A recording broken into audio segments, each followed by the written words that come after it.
사건 파일, 자막 구인 살해 사건. 복층 원룸에서 9구의 시신과 살았다. 2017년 10월 30일 일본 가나가와현 자마시의 한 복층 원룸 주택에서 처참하게 훼손된 9구의 시신이 발견됩니다. 일본 열도만이 아니라 전 세계를 경악하게 한 자막 구인 살해 사건, 혹은 가나가와현 토막 살인 사건이라는 살인 사건입니다. 시신이 발견된 집의 거주자는 시라이시 타카히로. 당시 27살이었던 그는 고등학교 졸업 후 슈퍼마켓과 파친코 업소 등을 거쳐 유흥업소 스카우트 일을 하게 됩니다. 주로 스낵과 캬바쿠라 등 성매매 업소 일을 알선하다가 2017년 2월 범죄수익 은닉과 매춘방지법 위반 혐의로 체포돼 직업안정법 위반 등으로 1년 2개월 유죄 판결을 받습니다. 이후 시라이 씨는 스카우트를 그만두고 무직으로 집에서 트위터를 하며 소일거리를 합니다.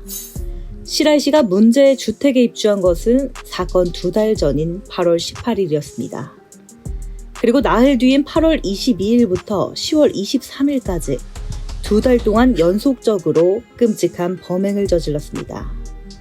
시라이 씨는 트위터를 하면서 인생의 절망한 메시지들을 보고 고민 상담을 해주는 척하며 상대를 만나보자는 생각을 하게 됩니다.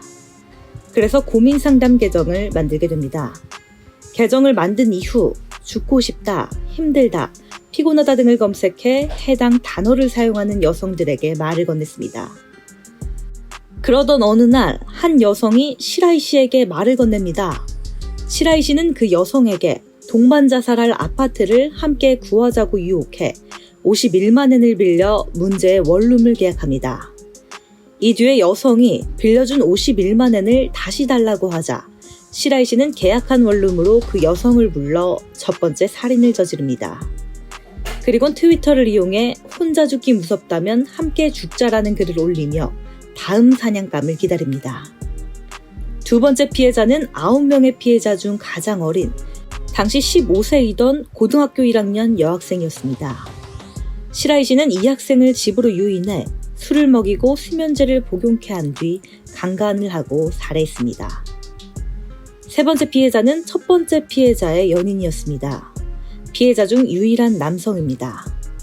이 남성은 자취를 감춘 여자친구를 찾던 중 시라이 씨에게 연락을 했습니다. 시라이 씨는 남성을 집으로 유인해 수면제를 먹이고 살해했습니다. 이후 거의 같은 방식으로 범행을 이어나갑니다.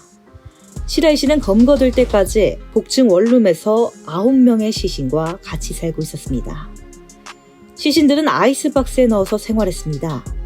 아이스박스 안에는 시신의 머리와 손, 발 등이 있었습니다. 시라이 씨가 검거된 것은 마지막 피해자인 23살 여성의 오빠가 동생의 행방을 수소문하다 경찰에 어떤 남자를 만나러 간 것 같은데 그 이후로 연락이 안 된다는 제보가 실마리가 됐습니다. 경찰은 시라이 씨에게 거짓으로 트위터를 보내고 다음 범행 대상으로 생각하고 약속 장소에 나타난 그곳엔 경찰이 잠복하고 있었습니다. 신병을 확보한 경찰이 시라이 씨의 집을 수색해 피해자들의 시신을 발견하게 됩니다. 방에는 아이스박스 3개, 대형 상자 5개가 있었습니다. 이 중 7개의 상자에서 9명의 머리가 발견됐고 팔과 다리, 뼈가 대량으로 발견됐습니다. 시신의 머리는 고양이 모래를 넣은 박스에 보관하고 있었습니다. 부검 결과 상자에서 발견된 시신 중 2명은 사후 1주에서 2주, 나머지 7명은 사후 1개월 이상 지났으며 9명 중 2명은 목이 졸린 흔적이 있었습니다. 그리고 시라이 씨가 올린 것으로 추정되는 게시글에는 50kg의 고기가 손에 들어왔는데 어떻게 처리하면 좋을까? 냉장고는 가득 차서 넣을 수도 없고 대식가도 아니어서 먹을 수도 없다라고 적혀 있었습니다. 시라이 씨는 9명을 살해했지만 실제로는 12명을 만났다고 합니다. 살아남은 3명의 여성들은 자신에게 호감을 가지거나 생활비를 보내주는 여성이었습니다. 실제로 한 여성은 시라이 씨와 일주일가량 같이 살았는데 이 여성이 박스의 내용물을 굉장히 궁금해하자 자신은 자살을 도와주는 사람이라고 설명했다고 합니다. 이후 불안했던 그녀는 집을 나가게 됩니다. 체포된 시라이 씨는 범행의 계기가 스카우트 일을 했던 것 때문이라고 말했습니다.